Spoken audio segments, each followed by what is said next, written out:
So, hi everybody, it's Marcus Collins. Hey, and I'm Corinne Schipper from MA Properties Real Estate, and welcome to tonight's Buyer's Masterclass. Marcus is going to start out, and then I'm going to take over. So sit back, relax, grab a glass of wine, and I'll help you enjoy yourself this evening. If you're watching it recorded, have a cup of coffee. Sure. Okay, Marcus.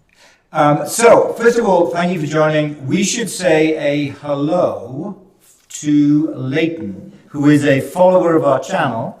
It just happens that it's Leighton's birthday today, so we just wanted to take a few seconds, if you're watching live anyway, Leighton, to say happy birthday. But with that, let's carry on with the seminar. So, let's get going. So, smart strategies to succeed in today's competitive housing market.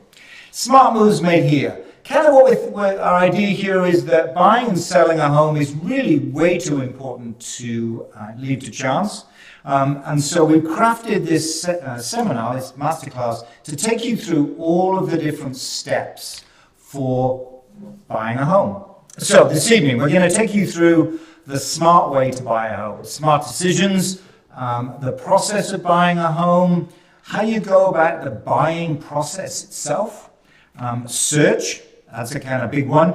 There's more to that than just looking at homes on Zillow, clearly. And then how do you craft that successful offer? Crafting an offer is easy enough, but a successful offer is the key one. And then we'll just touch upon what's going on with COVID. Clearly, we're still in the middle of it. A lot has changed from what we saw last year, but we thought we'd cover a little bit about what's different this year than perhaps what you've seen in previous years. So let me kick off with smart decisions and talk to you a little bit about information, about data. It's easy to get data today, but getting that kind of information, getting the analysis of it is the hard thing. So that's what we're about doing today. And we look at our markets, and tonight I'm going to talk around the Arlington market, but I'll be broader as well. I'll focus a little bit on that because that's a key market for first-time home buyers who perhaps don't know the process. So I'll focus a little bit on the Arlington market, but it will be applicable to a wider set of markets than just that. So what are the characteristics of the housing market and what's the impact of COVID? So there's a much broader discussion to have around the real estate housing market. And every year we produce 2 market reviews. We do one for Arlington, we do one for Lexington. I'm in the middle of finalizing that right now. So if you have interest in what's going on in the more detail than we'll give you right now, reach out to us so we can get a copy of that, either electronically to you or a paper copy as well. We print lots of copies of that. So Arlington and Lexington market reviews, if those are 2 markets that you're interested in. If not, if there are other markets you're interested in, reach out to us too. We have all of those questions too. But let's just take a look at what happened in the Arlington market in 2020. Strange year, but looking at the data, this is the median house prices, you really wouldn't think so. It looked like it performed relatively well in that year. In terms of home sales, so the average, or the median, I should say, is running at about 870,000. Talk a little bit more about the condo market, which is a sizable increase in what we've seen in previous years, 3 to 5% higher than we've seen in previous years. So it's almost as if COVID didn't occur. And we saw this also in the single-family sales, around about the same number of sales in 2020 that we saw in 19 and 18. Some of the reason for that is the difficulty of people selling their home. Because when you sell a home, you have to move somewhere else. And it's a very competitive market, and so it's tough to sell because it's tough to buy, if you like. So buy comes first. How do I buy? And it's really tough to buy. Therefore, I'll stay put. Interest rates were also very low in 2020 and will continue into 2021. And that meant a lot of homeowners, existing homeowners, thought about refinancing as opposed to selling. So I can refinance my mortgage, reduce my payments, and perhaps stay in the house I'm in. So roughly static home sales in the Arlington market. This happens to be the Arlington market. In other towns, it was different. In Lexington, for example, we saw about 25% more sales in 2020 2020 versus 2019. Now, remembering Arlington house prices is a little bit higher, it's about almost double what we have in Arlington. That gives home owners, soon to be home buyers, if they look downsize, an easier task to buy. So we did see some movement in some other towns, but in terms of Arlington, static differs from all of the different towns that are out there. In terms of the effect of COVID, you can actually see it in this graph. So this is a graph that plots cumulative sales 2019 versus 2020. So the red line is 2019, the blue line is 2020. As you can see, by end of year, they were at about parity. There's almost no difference in the number of homes that actually sold in Arlington in 2020. But if you look at this area, if you can see my mouse here, the curve flattened in that second half of March, April, and early May.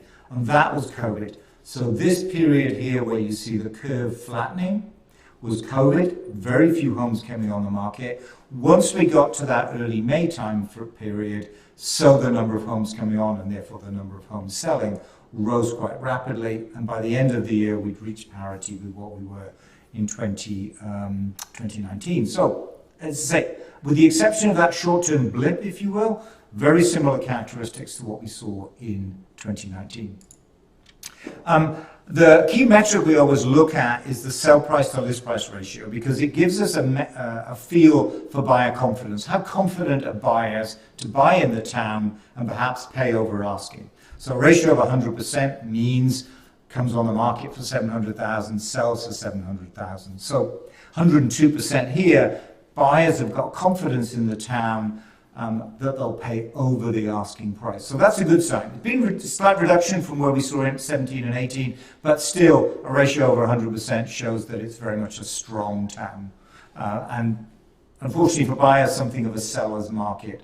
Buyers do have to compete, hence the topic of the Masterclass, how to succeed in a tough housing market.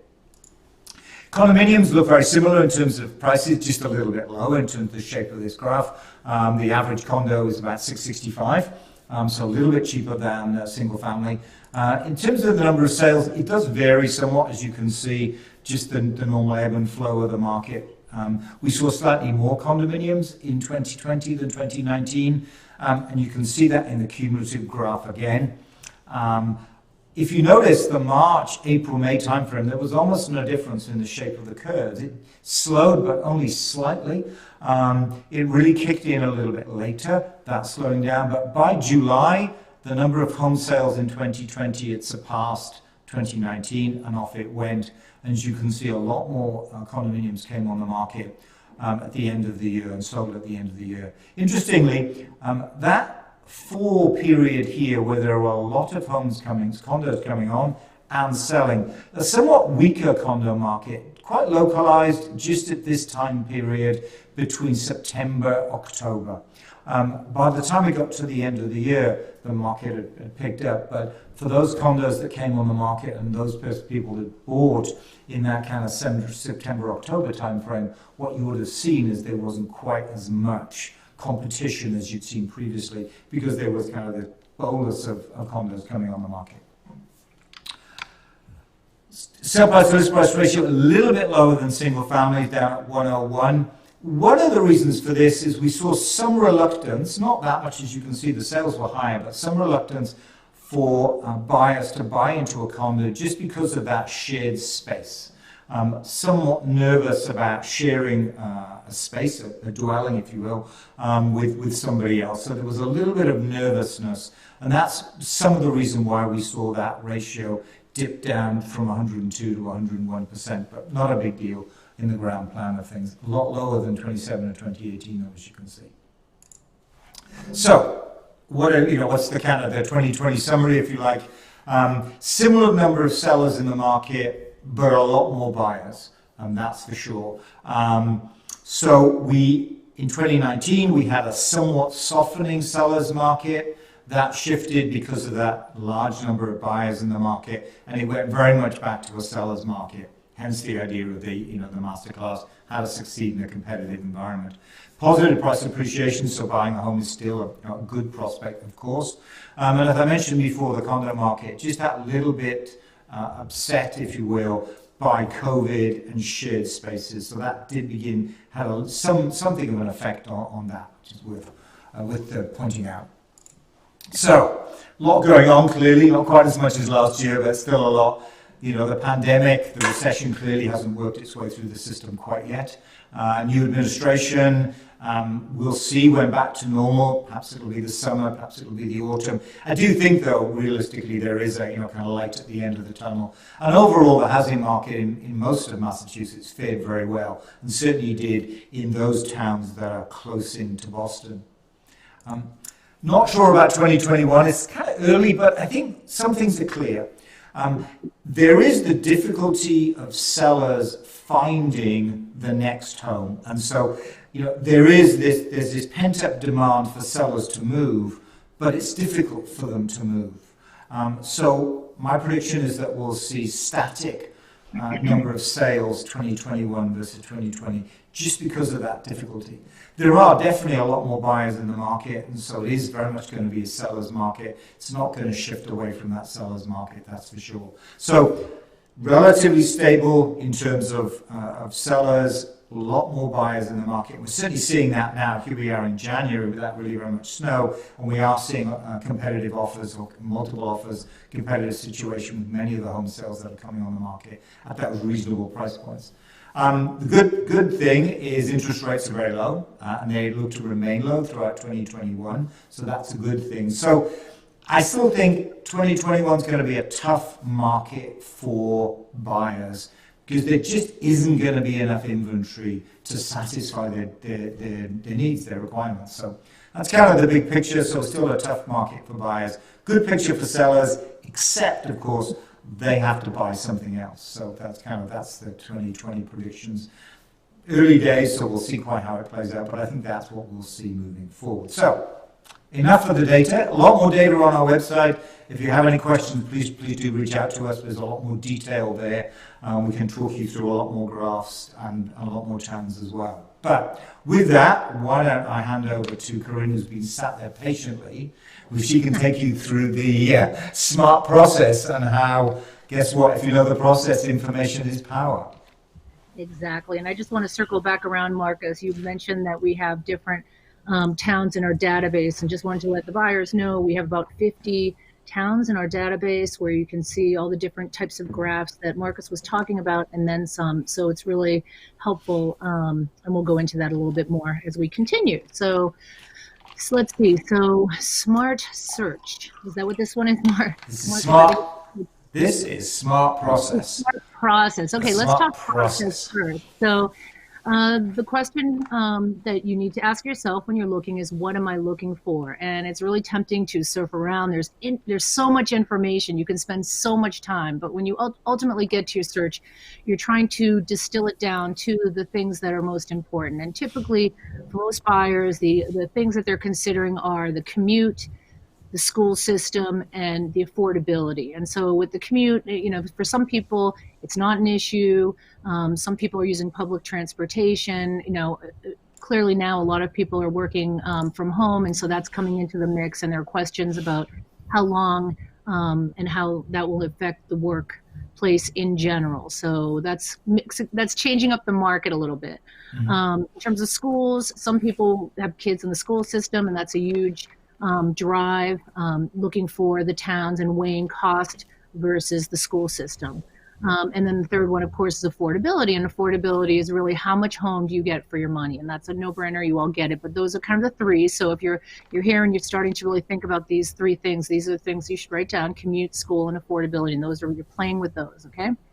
I think you raised a good point there about before we would have, I don't know how we would have weighted those, but probably equal to some extent. But maybe there's that shift away from commute moving forward. It's hard to know, I think. I wish we kind of could see that.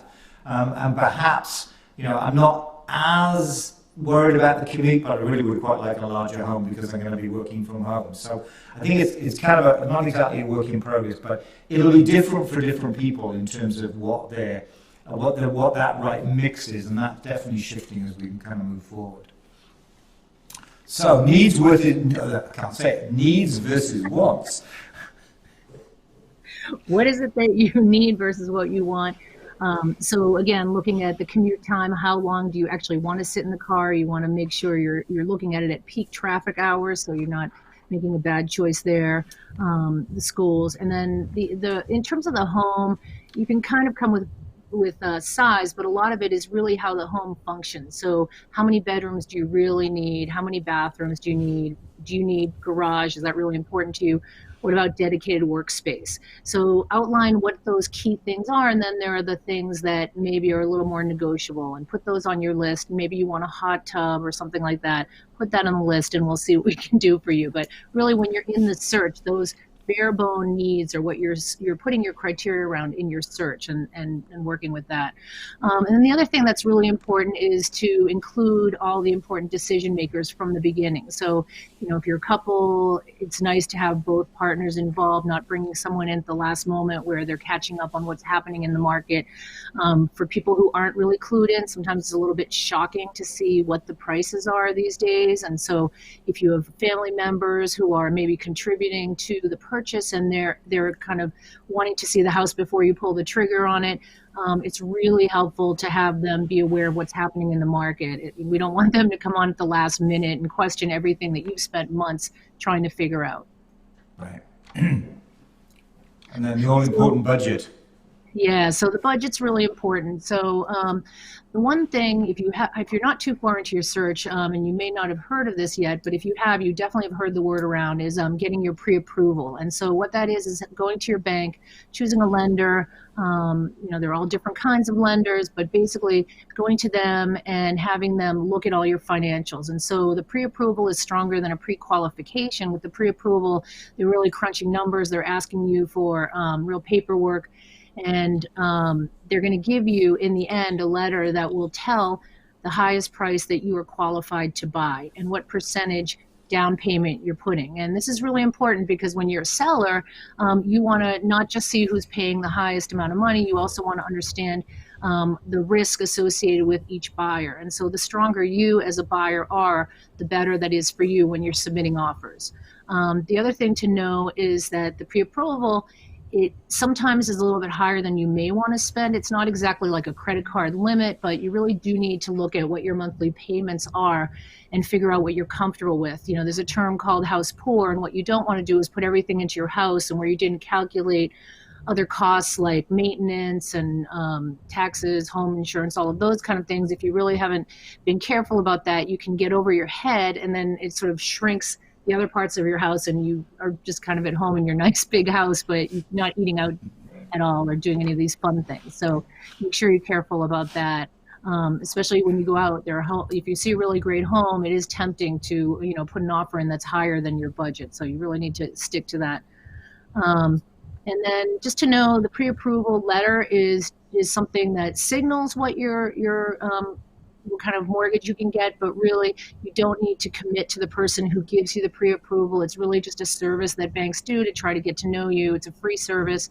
Once you have your accepted offer, you have a time period in which you can shop around for a mortgage and look for the best rate. So so that's basically that. And then considering costs of owning versus renting, there are definitely costs to owning, transaction costs with selling when you move again, and just the cost of closing that you don't want to be buying and selling so often. And so the common wisdom is, if you're buying a home, ideally you want to be in place at least for 5 years so that you're for the transaction costs and things like that. So if you're not totally settled on where you want to be, maybe it might be a better option to stay with renting. True.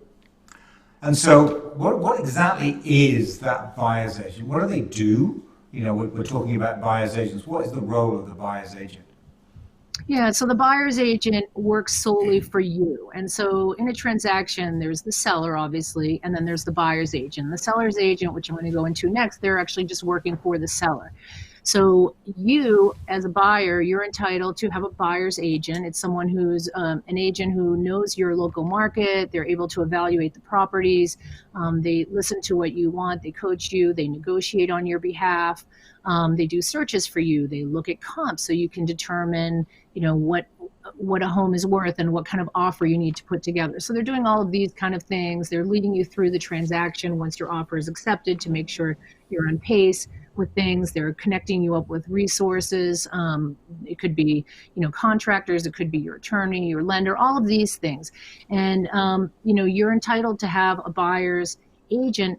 And just so you know, you don't pay for it. The seller is actually paying whether you have a buyer's agent or not. So it's really behooves you to get one on, and you don't actually need to be at that point where you're ready to buy a house. We actually find it's better to engage with the buyer's agent way beforehand so that you can sort of anticipate things and move a little more like streamlined instead of just sort of jumping right into that first offer and calling your agent then and picking an agent then. Right. And I guess that juxtaposition of that, what about the listing agent? Should I use the listing agent is a question we get quite often. Yeah, we do get that question a lot, and people think that it's beneficial to work through the listing agent because they think that somehow that's going to give them an advantage, and they think maybe that the seller will choose their offer because they will have a lower commission or something like that. But what you need to know is that the seller is signing a contract long before their home comes on the offer, and that determines what the percentages are that are being paid to the agents. And so whether you use the buyer's agent or not, the seller is going to be paying for it. The other thing to know is that the seller's agent is working for the seller. They're really they have a fiduciary responsibility to get them the best terms, and the best price and that kind of thing. And so when you walk in, you don't know them and you think you're having an advantage, but in fact, they are beholden to the seller. And now they're saying they're going to represent you. And how can they represent both sides? That's a conflict of interest. And the other thing is they don't have a relationship with you, so they're not able to really help you understand the house based on what it is that you set out to find. And so there's really not that experience and trust working with the listing agent. And so, the two together makes that kind of buyer dynamic duo. Indeed. So, this is a really big purchase for a lot of people. This is their first time buying a home. You're talking a totally different scale than anything you've ever done before. Just to go into it blind, most people do not work in the real estate sector. We do as agents, and we understand a lot about the process. We have great experience working with other buyers and sellers, and so having us on your side it's basically a no-brainer. And so you want to get that buyer's agents in place. And so if you have a great agent, they'll be able to help you read the market. Once you find a home or help you find a home, they'll be able to evaluate the home, not just in terms of what it's worth, but also what is the quality of the home, walking through, pointing out things that perhaps you may not notice. The buyer's agent negotiates on your behalf. They work through all the contracts and help you line up the home inspection, and then kind of process the home inspection and then negotiate on that.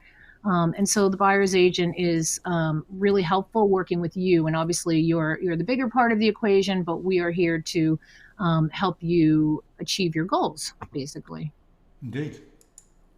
So how do I stay? Because when I was talking about the smart decisions, everything's around a very competitive market. So I guess one thing that we need to think about here is about this whole process. It's not just about understanding the process. It's the role of the buyer's agent to make sure you stay one step ahead of the competitors, because there will be on almost all good houses, and we'll talk more about the good ones and bad ones in a minute, but there will inevitably be competition, right? So, what is it that today's buyers want? Yeah, and so what I see and what we generally see is they're sort of those homes that have been upgraded, clean. They're basically move-in ready homes. Is kind of how we think about it. When you walk in the home, you're like, wow, I can see myself living here. You don't have to do much. It's so easy. It's so tempting. And those are the homes that most buyers respond to and therefore put offers in on. And so those are kind of the hot homes. And then there are the homes that are more a fixer-upper, and you all know what that is. And today's buyers, when they're buying a fixer-upper, they're obviously expecting it to be discounted. And so, you're looking at two ends of the spectrum, really, and how you negotiate those and how you find them and choose them. It is very different. So, number one, good houses. The great houses. So especially in Arlington and in the towns in the area here, it's a very competitive situation for any homes that are move-in ready and that kind of have the good flow, or they have something about it that's sort of special and just invites buyers to imagine themselves living them there. And so don't be afraid of the competition. The key is to make sure that you understand how to excel in the competition. Make sure you're choosing the proper field, so to speak. So bidding wars happen. The experience of your agent is going to help you figure out where you're going to position yourself to get a home like that. And it's very doable. You just need to be precise. There's so many elements to an offer, and when you really, with a lot of analysis and looking at all these components and making sure you're tipping all of them to the top, you can be that person 1 in 10 who gets the offer. You just have to do the right thing. And it's not just money. People think it's just money, and that's just one component. It's a very important component, but it's certainly not the only component of the offer. So what about number 2?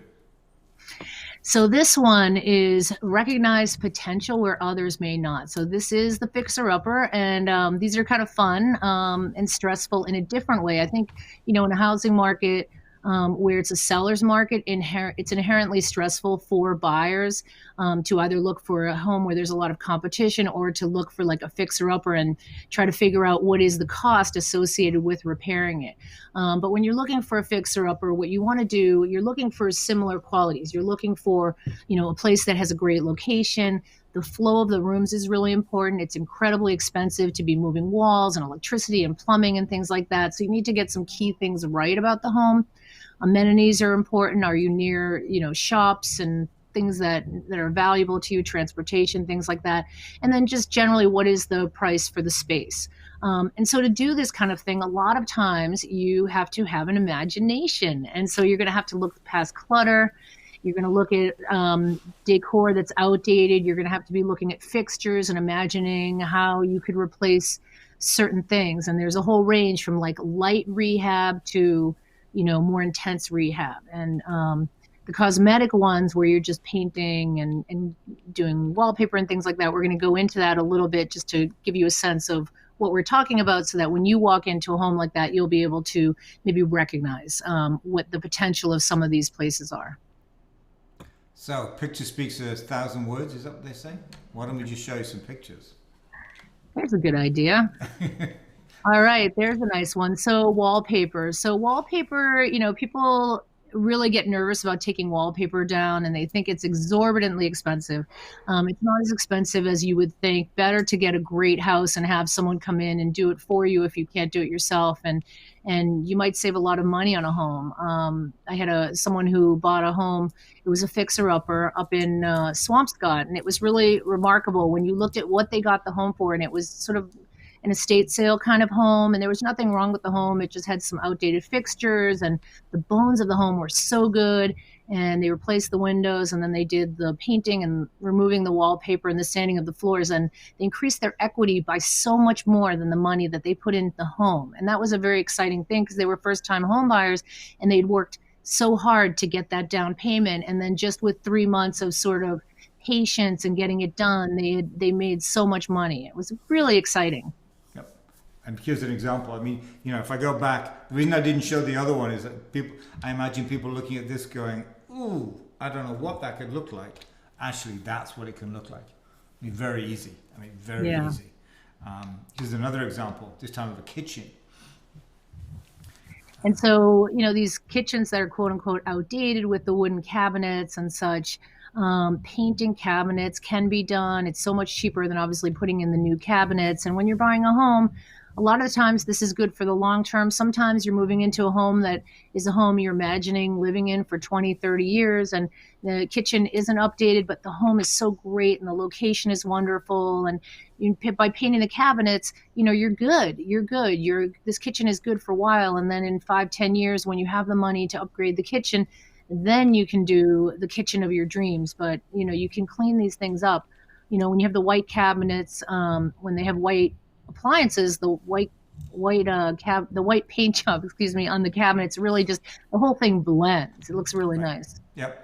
Here's another example of a house that we did. The same thing.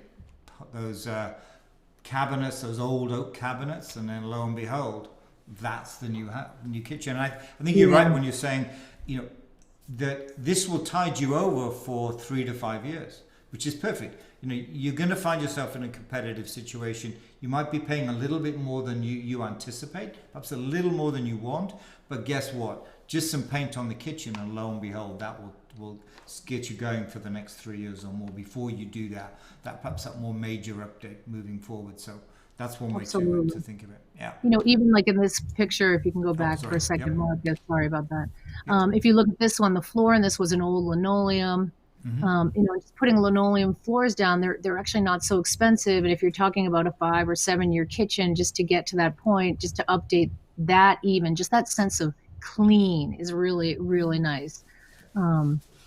This kitchen, I'd actually seen this and I had never seen the before, and I was shocked when I saw the before. Right.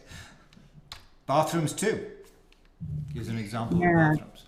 Yeah, and the thing I think that's surprising about bathrooms, and we're still always kind of shocked about this, but you can paint the tile. And so if you're a professional painter, they come in and they use some kind of bonding agent. I'm not sure exactly what it is, but it's really quite durable, and they paint the tiles. So you can take, those bathrooms that are blue or pink or whatever color they are, and you can cover up the tiles with the white. You're just going neutral, and then you can add your personality and, the details when you move in. So that's a great way to go in the bathrooms. And, even like the worst laminate cabinet, it's not actually marble, that's faux laminate, faux marble laminate. Right. Yeah. Just painting that white, even the countertops, we've painted those before, and that works out nicely. We recognize this is not, you probably want a new bathroom, but this is a great way to go as a stopgap. Especially if you're at this point where you want to get into town because you have kids who start going to school, and you realize that, you'd rather put a premium on the neighborhood and the school than, whether the bathroom's updated. Right. Paint. So fresh paint makes everything seem clean. This is a classic example of, you walk in, it's hard to imagine it, and when you neutralize the whole thing, it just looks bigger, it's clean. And I think the other thing about a paint job, it's not just color. When the painters, if you're using a professional painter, the quality of a professional paint job is just amazing. They come in and they fill every little gap. The walls become completely smooth. It's so beautiful. It feels like almost like new construction. It's nice. It's really nice. Smells like new construction too. But you're not paying for new construction. Exactly, you're not paying. Remember, this is strategy 2, which is the house that less people want because it's a fixer-upper. I mean, that's the reason we go through all of these details, is that less people want these homes. They're potentially easier to buy, and then you just need to use that little bit of imagination as well as your buyer agent to advise you, oh, you can do this, you can do that, and actually do these changes. Here's another example, a more expensive house this time, but same with paint. Guess what? It's just they've literally painted, in this case, the bathroom cabinets. And you can see the difference that actually makes, which is the color that people want today versus what it was previously. I like the next one because it's the outside. Because you look at this remarkable, house, drab, actually. Right? Yeah. Right, Marcus, this was a house that someone else had listed. This is one of our listings, actually, and someone else had listed it, and it had been under multiple agents, had never sold, and they eventually brought our company in, and we recommended doing a few things to the exterior, not at great cost, but really just painting the trim, the doors, and removing the old shrubs around the door, just so you could see the architectural detail. And what a difference. And then it sold. I think, I can't remember the statistics, but it sold with multiple offers. It was one of those. Yep. And same house. And it had literally been on the market for well over 12 months before and not selling. And it's just that little difference. Here's another great example. I remember this house because those shrubs made it so dark in the house that all the windows were just covered in these shrubs. Remove the trees, open up the house, and then lo and behold, there it is there. You can see the difference. And actually, you can't really see it there, but there was a second entrance somewhere here.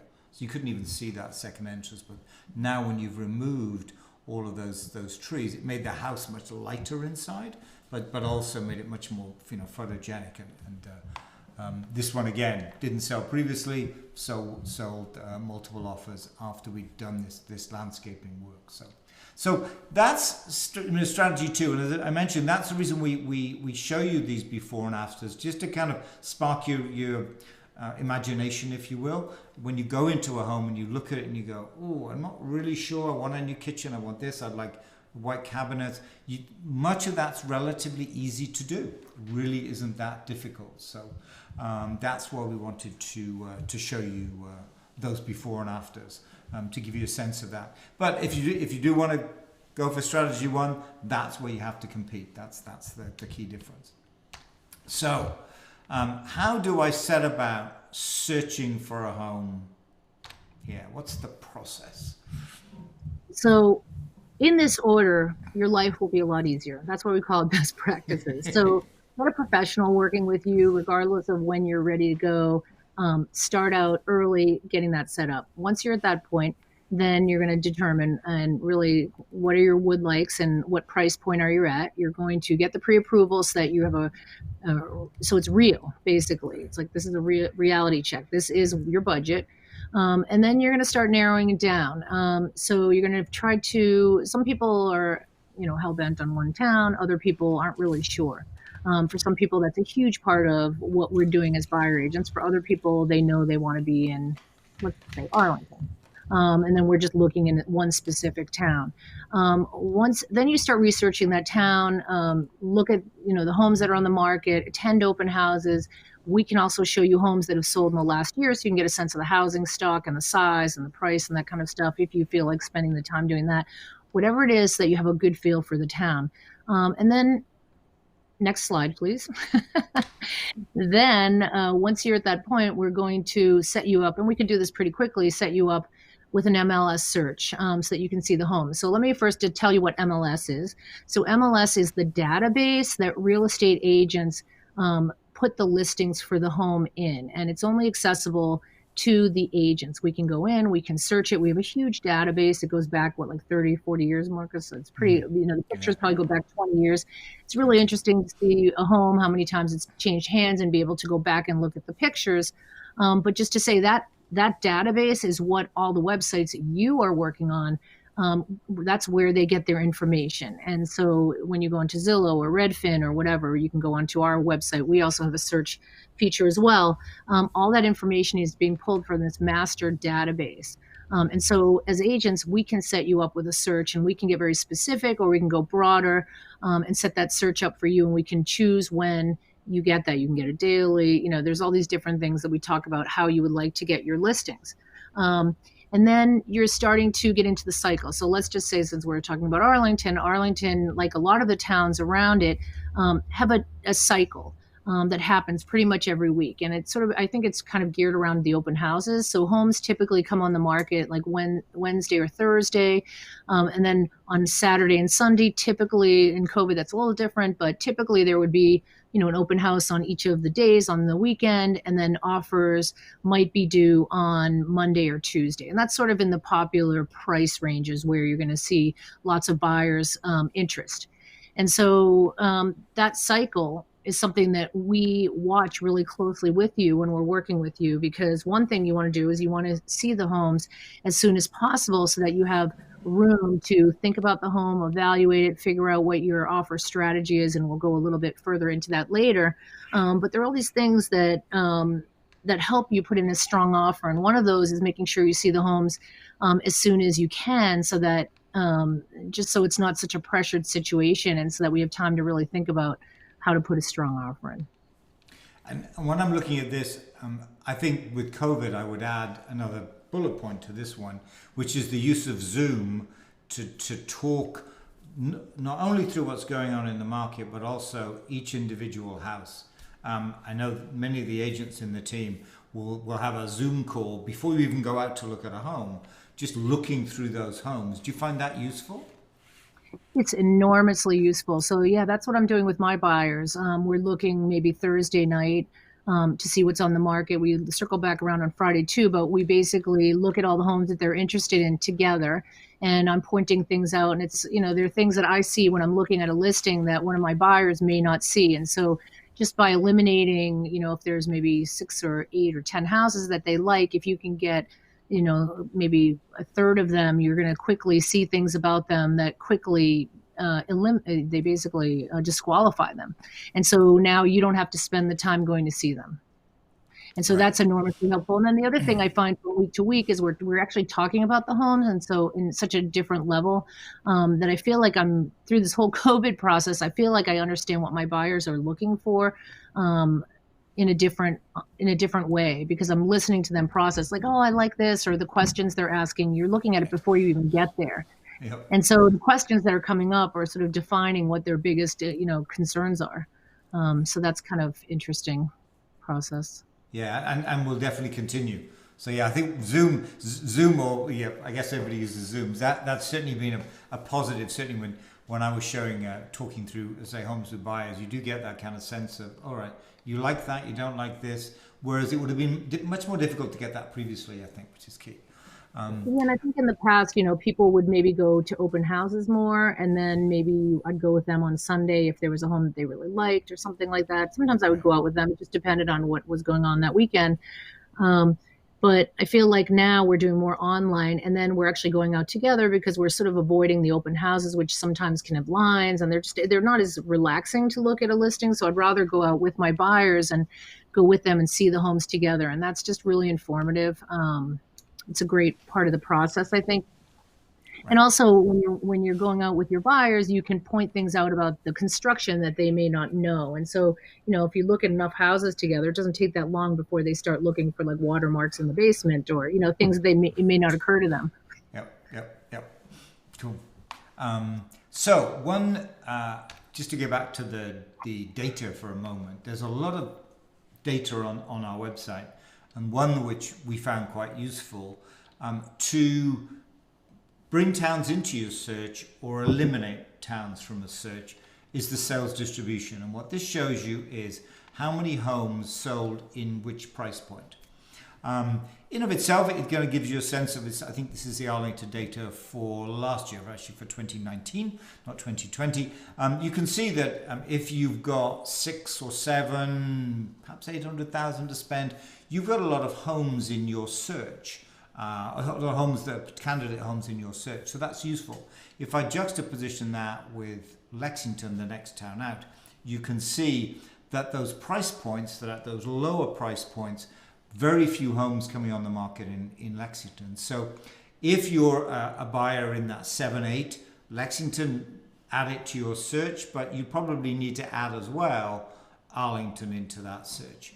Conversely, if you've got 1.5 to 2 to spend, Arlington, only 10 homes sold in 2019, whereas if you go to Lexington, that 1.5 to 2, there you have over 60 homes coming on the market. So it's a way for you to quickly bring a town in, exclude a town, however you want to do. There are more statistics out there that the buyer's agents will talk you through, and this is, I think, one of the values of Zoom, is you can go through these, do this kind of comparison between, okay, that's Arlington, yes, Lexington, I can see the difference.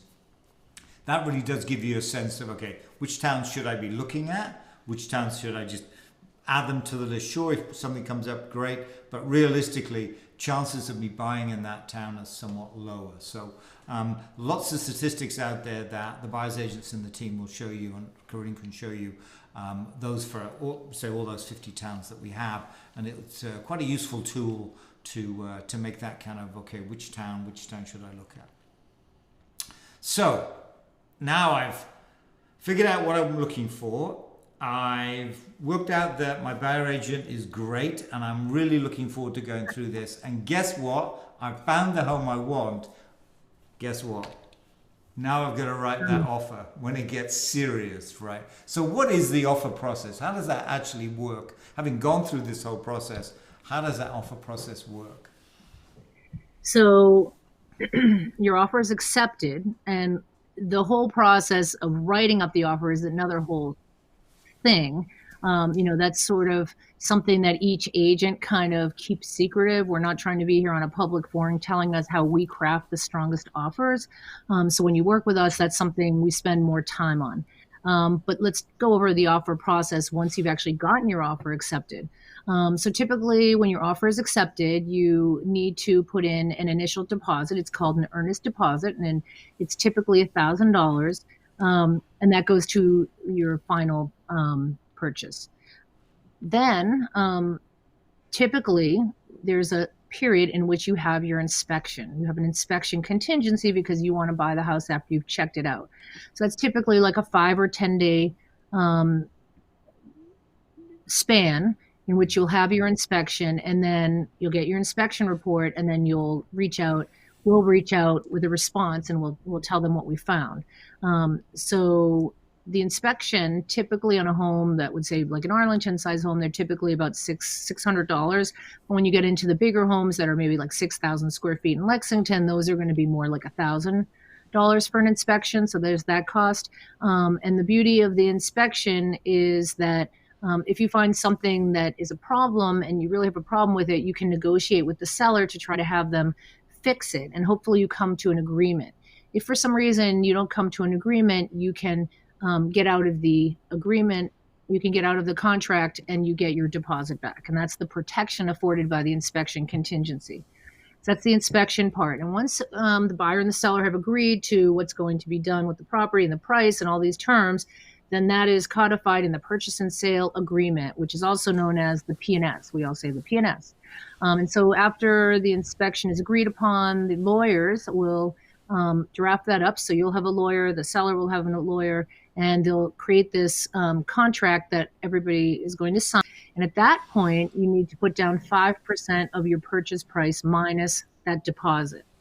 And you're going to have an attorney, and the attorney typically, if you're having financing, will do the P&S, and they will do the closing and working with the lender and all of that. And the attorney cost, it depends who the attorney is, but typically it's like $500 to $1,500 for that attorney cost.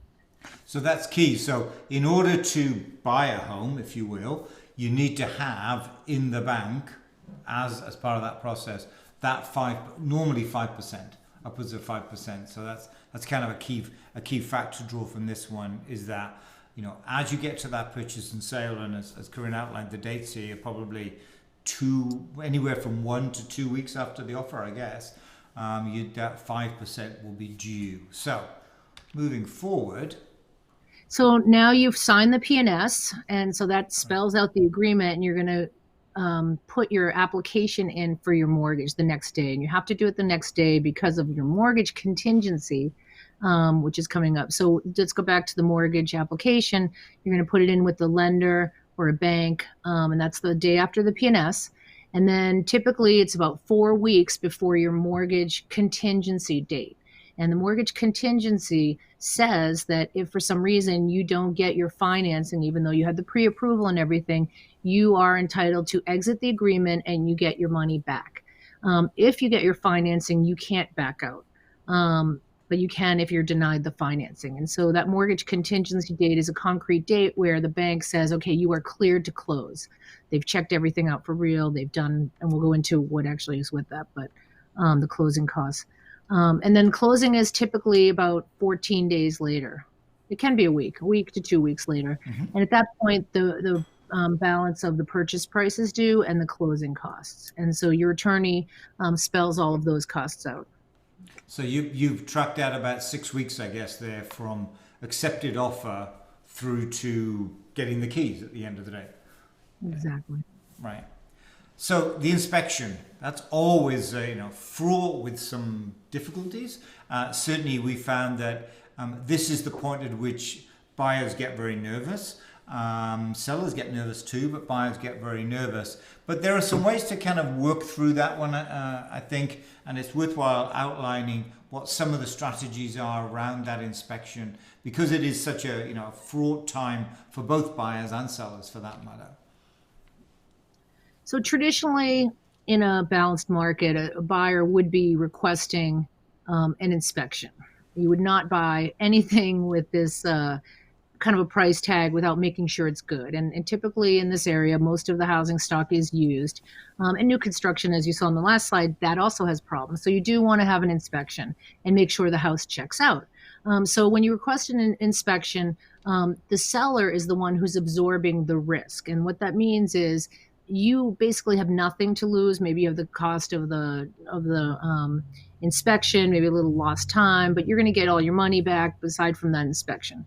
In that case, the seller is the one who's absorbing the risk, because if you change your mind because of something that comes up in the inspection, now they have to go back on market. And you as a buyer know when you go into a house and it's either been on the market for a long time or you see that it's back on market, the first thing you are thinking is, why is it back on the market? There must be something wrong with the home. And so it's really a smite on the home. And so sellers are paranoid about having their home come back on the market and just losing market value. They're just going to make less money typically when they're coming back on market. For sellers, they get that first shot. So they really are evaluating all the offers when they come in. So people who are putting in the inspection, they're absorbing the risk there. Now, you've probably heard in markets like a competitive market, like say in Arlington, or, a lot of the towns right now with COVID, we're seeing multiple offers.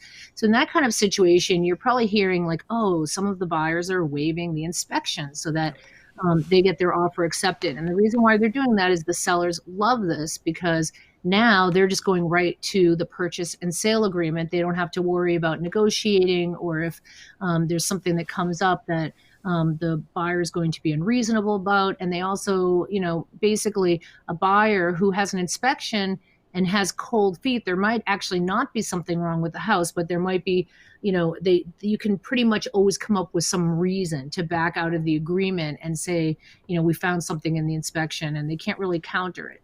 And so then they're back on market again. So the waiving of the inspection is so powerful when you're putting in an offer. Now, I do not advise anybody ever waive an inspection without having an inspection beforehand.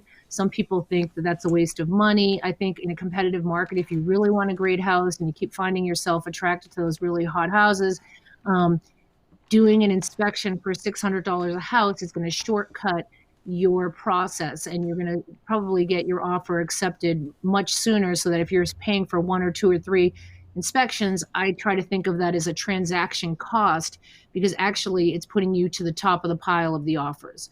So the other thing for some people who don't want to do that is you can increase the deductible on your inspection. And, to be fair, there are homes that sell in the area here that aren't that competitive. If they've been on the market past their deadline, we know that they don't have lines of sellers out the door. Now, you can request an inspection, or maybe it's a situation where, you don't want to waive the inspection because you see that there are some problems and you don't feel like you have the funds to actually do the work. So doing the inspection is really important to you. So what you might do is you might request an inspection where you say, I'm willing to cover the first, for example, $10,000 worth of items that come up. Meaning, I know I'll cover like smaller things, but if there's a bigger problem, if there's structural issues or something significant, you don't want to get clocked with that. And so you're essentially doing this kind of half thing. They still have the risk that you could exit, but it's much lower. Right. So yeah, you're right. You always see these stories where they waive the inspection, but as you mentioned in the second one, they're doing that pre-inspection, maybe even just looking at some of the more expensive things in the house, structure, the heating system, the roof. That's a way to maybe not quite eliminate, but certainly reduce the risk involved with waiving that inspection, which, as you said, puts you to the top of the pile in many cases, which is good.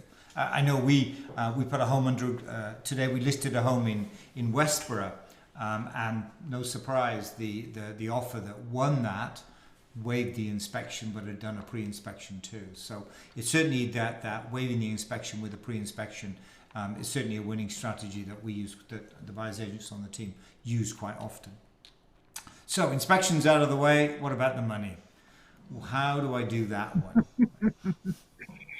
Financing. So Right. you're getting a mortgage, you are partners with the bank or the lender. They are owning oftentimes 80% of the home. You're putting your 20% down. And so they have a great stake in the house, and they will really look carefully to make sure that you're buying a home that they want to, quote unquote, invest in. And so there are a couple of things, a couple of terms that come up over and over, and I'm just going to go through them so that you understand them. So one is the loan to value ratio, and this is how much you're borrowing compared to the sale price of the home. So it could be 80%, sometimes it's 90%, sometimes we see 97%. A really strong buyer might have a mortgage and they're putting down, 40%. First-time home buyers don't always have that kind of down payment, especially in a market as expensive as the Boston area. But obviously, the higher the down payment you have, the stronger your offer is. And so sellers are looking at your offers, and they're looking to see that you are low risk. And so the higher the down payment, the lower the risk to the bank. And so one of the reasons why they're looking for someone who's a strong buyer is because the way the bank determines how much they lend you is not on the purchase price.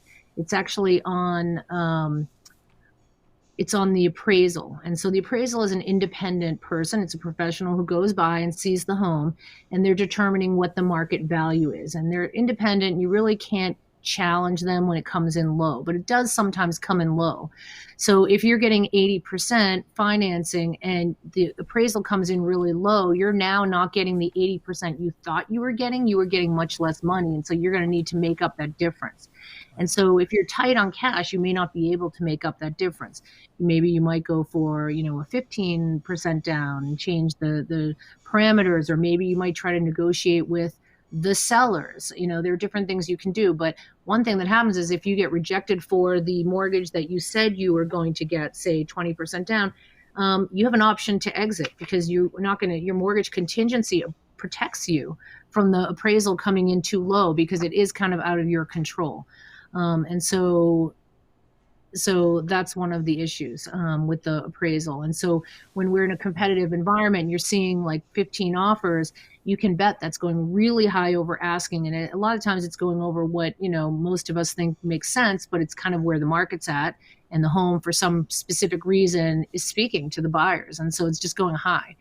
And so, so you just need to be aware of that as a buyer and say, okay, what's my break point? So we can add in, sometimes the sellers, when they know it's going much higher than it probably will appraise, they're actually looking to see if the buyers are including an appraisal clause in their offer that says that they can cover a difference from where it appraises to where the purchase price is. And so that's a really strong offer in that kind of situation. And then another thing is, once you get your offer approved, you really need to stay put. Do not change your job. Do not sell assets. Do not purchase large items. You really want to just be in a holding pattern for those 6 weeks, because your pre-approval was based on your formula. And when you change the formula, you really can screw things up. So don't tamper with your credit score by doing crazy things. Right, Marcus? That's right. Don't go buy that Ferrari. I know you want it, but wait till you've moved in. Then you can buy the Ferrari, not before. Yes. That's for sure. We'll Definitely get the garage for that buyer, won't we? Right. Closing costs we hear a lot about as well. I mean, how do you actually calculate them? Yeah. So closing costs. So your attorney and your lender put all of this together in the end, but typically your closing costs are including the cost of getting your loan. So the origination fee from the bank or from the lender. Also, there are things that they need to do. They need to get paid for the appraisal. They're going to have a survey. And then if you're not putting 20% down, they're going to ask you to take out a primary mortgage insurance, which is a PMI ballpark. I'm just going to throw out a number like $100 a month or something like that. You can add on until you get to that 20% that you own 20%. And then homeowners insurance, typically you're paying, what is it, like a year in advance or something. Title insurance, the title, they're doing a title search, but sometimes the bank wants to have title insurance. A stamp tax is a form of sales tax. And then there are things that are in the house that you're buying that you get to pay for. So if there's an oil tank, they're not giving you the oil in the tank. You get to buy it, and that comes in your closing costs. And same thing for HOA fees. If you're in a condo, taxes, anything that they have paid, you're going to pay the portion, you're going to cover the portion that you're using once you move in, if they've covered it in advance. So those are closing costs, and it's sort of a ballpark number I've heard, and it can vary a lot depending on where you are in the quarter or where you are in the oil tank. All these different things add up. But typically what I've heard is a 1% to 1.5% of the value of the home is kind of what you should be thinking about. Right. So if you're buying like a $700,000 house, think maybe 10K, something like that. And this is really just a throw it out number, so you have a ballpark. You know, it's not 30,000. You know, it's not 1,000. So Right. think loosely when I say that number. Right. But there are a number of calculators, like there are mortgage calculators online. There are a number of closing cost calculators, which gives you a ballpark figure. Which is, you know, exactly what Corinne gave you there, just to give you a sense of what this number is. You know, it varies. It's certainly somebody who's coming in from a different state. It could be totally different in different states, but it'll give you that kind of ballpark figure. So, Massachusetts is an attorney state, so you need a lawyer. In fact, you need multiple lawyers from what I've read before. Yeah. So you are going to have two lawyers, one from the bank or for the bank and one for the buyer. And typically we always have one attorney do all of that together. It's nice to have that one person do it. It makes more sense. And on top of it, just by bundling it, you're saving money. So we have real estate attorneys that we like to recommend. It's a huge part of the transaction. That's usually where you see messes happening. And so it's nice to have someone who's a real professional. They do need to be a Massachusetts attorney, and they do need to specialize in real estate. Of course, if you have someone you love, that's fine. We find when we're trying to help manage the transaction from behind the scenes, when it's someone that we work with all the time, it seems to go really smoothly. When it's someone we don't know, it's really hard to kind of read the situation because their pacing is different and they do things differently. So, of course, you can choose your own attorney, but we do have fantastic attorneys that we love working with. The other one I've fallen foul of before is lack of communication from some of those other attorneys too. You know, you feel like you want to be involved. The buyer is asking you. You're relying on the attorney to give you that information, and so the communication is a key one too. And that's why having an attorney that either you've worked with before or we recommend is key to move this forward. Sometimes attorneys that we've never worked with before, it can be a somewhat fraught time because time is of the essence. You need to keep this thing moving quickly, and there's nothing worse than not being able to get information from the attorney. So, but you do need an attorney, that's for sure. So, what about buying during COVID? So, what's different, and how has your job changed last year versus 2019, I guess, is really the question. And how does that impact today's buyers? Yeah.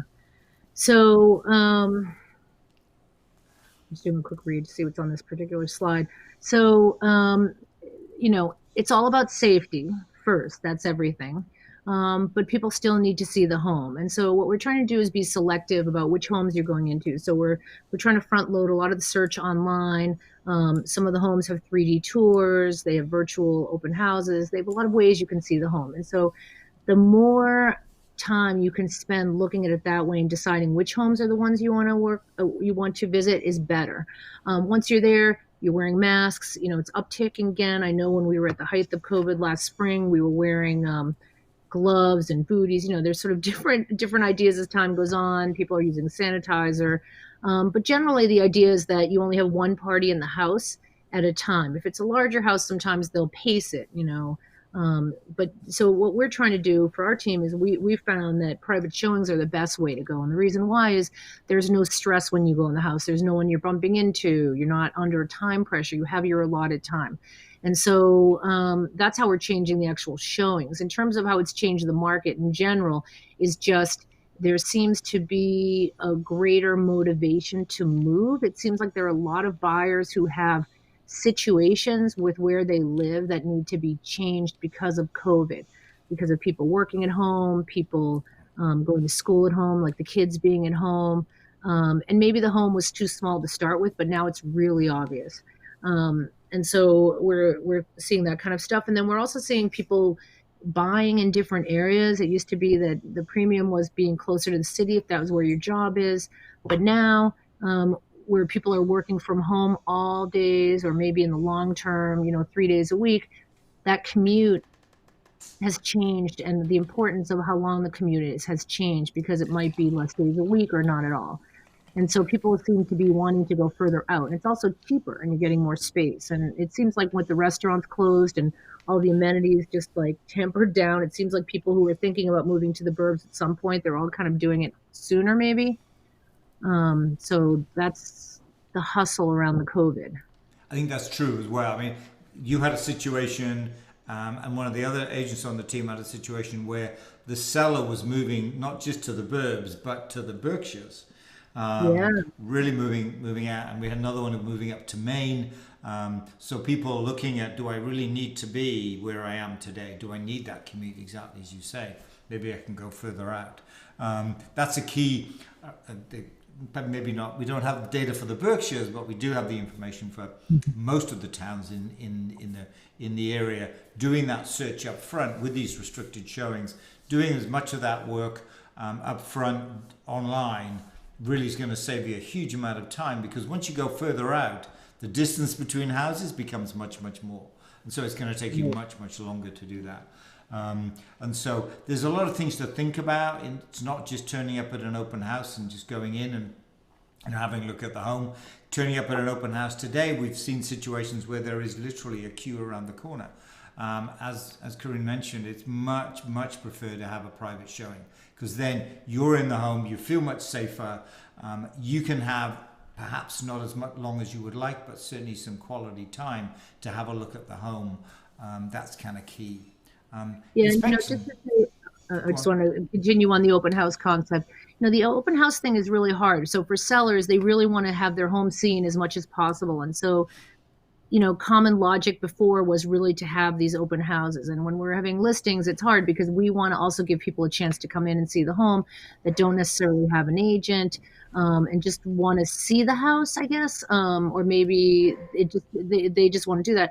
The challenge with it is you can't anticipate how big the crowd is going to be. And so, if you have an open house and too many people show up and you're the person who's the listing agent, you feel terrible when there's people waiting in line and they're all kind of like, frustrated because they want to get in. You have to pace people and you have to explain to them, please respect other people's space. This is really important. All these protocols are in place. And so with the open houses, we've sort of stopped doing them. Sometimes we do them on a Sunday afternoon and we post them late on Saturday, for people who might want to go to them. But really, it's just so much better to see a home in the private showing. And, basically what sellers know is that people who are the serious buyers, they've actually been looking. And so most of them do have the agents and they can get into the private showings. And so that's why not all the homes are having the open houses. Right. Inspections, a little bit more restrictive. I think it's open. This was in 2020. Hopefully now, as it becomes a little clearer, what we can and cannot do, this will begin to open up. Because this always worried me that when, for example, buyers weren't allowed to go to an inspection with an inspector. There's a lot of nuance that goes along with going to an inspection. You find out just listening to the inspector, there's a lot going on, just explaining how things work. And it did worry me that if buyers weren't allowed to go with the inspector, they would lose a lot. But this is changing for the It good. is changing, and it really depends on the inspector. Just like in your life, that you have friends who are, very concerned about COVID and they're living very small lives, and other people are just sort of out there and they're doing what they think is safe. People seem to have different interpretations of what safe is, and so same thing for the inspectors. Some of them are really stringent, and some of them for a while really put their business on hold because of health risks. And so it really just depends on the inspector. And we're trying to be safe. We're definitely wearing the masks. We're keeping the distance when we're in the house. So it seems to have worked so far. I really haven't heard anything in the real estate sector where people were getting COVID from houses. Yep. Yeah. No, haven't heard anything. I'm sure it's happened, but not common. Financing is kind of interesting because this too is something which was a bit of a transient. What we found, Corinne talked before about appraisals. how the amount of money that the bank will lend you is based not on the offer price but on the appraisal price, and that's clearly a key concept, as Corinne mentioned. But with more appraisals, where the appraisal was just driving by, wasn't actually going into the home, there was that potential for lower appraisals, and we saw a few of those last year, which was rare for us. We've seen very few low appraisals in prior years, but I know you had one last year. Yeah, that was such a bummer. It was really a problem. And, we tried to challenge it, and we went through the comps, and, it's very hard. They have a process, and you basically, we couldn't turn it over. It just stayed the same, and they had to, you know, really bend over backwards to make it work because they wanted that home. They didn't want to exit the agreement. So right. So it's important to remember that appraisal, it can come in low, did last year. My hope is that as appraisals become more normal, if that's the right way to put it, then drive-bys will be less of a thing, and so the potential for low appraisals will diminish. What we also saw last year was slow loan processing, because not only were there lots of buyers out, there were also lots of people refinancing with low rates. And so it was quite common to cut close to the closing date, even have closing dates delayed last year. Time will tell whether that changes this year, I'm not sure, but there's some flexibility there is perhaps in order, certainly in the early part of 2021, as we understand whether we're going to have the same problems we had in 2020 with slower loan processing, so with lots of people financing, as well as lots of buyers in the market. Almost there, and virtual home buying. So as we mentioned, it kind of recaps what we've said all along, really. Zoom is your friend. All the agents working on Zoom to give you that kind of virtual consultation. Get used to looking at everything digitally, deciding whether you are going to view a home based on what digital assets that were out there.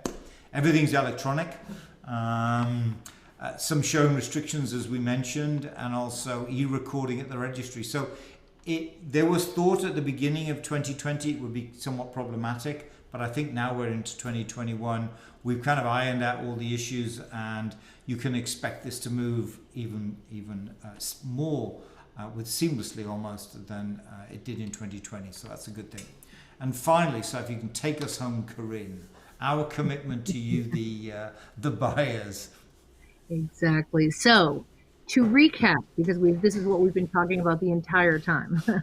Our commitment to you, when we work with you as a buyer's agent, we work really closely with you to educate you. And our philosophy really is educate. We're not trying to sell you on anything. We're really trying to help you understand the market so that you can make wise choices and also not spend tons of time. We're trying to shortcut the process a little bit for you. We're there to guide you with your financing. We help you find great homes that fit your needs, and we evaluate those properties. For you, we arrange showings and evaluate the properties on site, meaning what is the actual home when you're there, and then we evaluate the property, comparing it to comps, so that when you're putting in an offer, you really have a sense of where that home fits in the market and what kind of offers you can reasonably expect to see. And then figuring out where you fall in that, and do you want to try to get that particular house. So strategizing on the offer, we negotiate on your behalf. Once you have your offer accepted, we're there for the inspection. We're there with you. We're reading through the inspection report. We're translating that. We're following up with different contractors if you need to, look through any of that kind of stuff.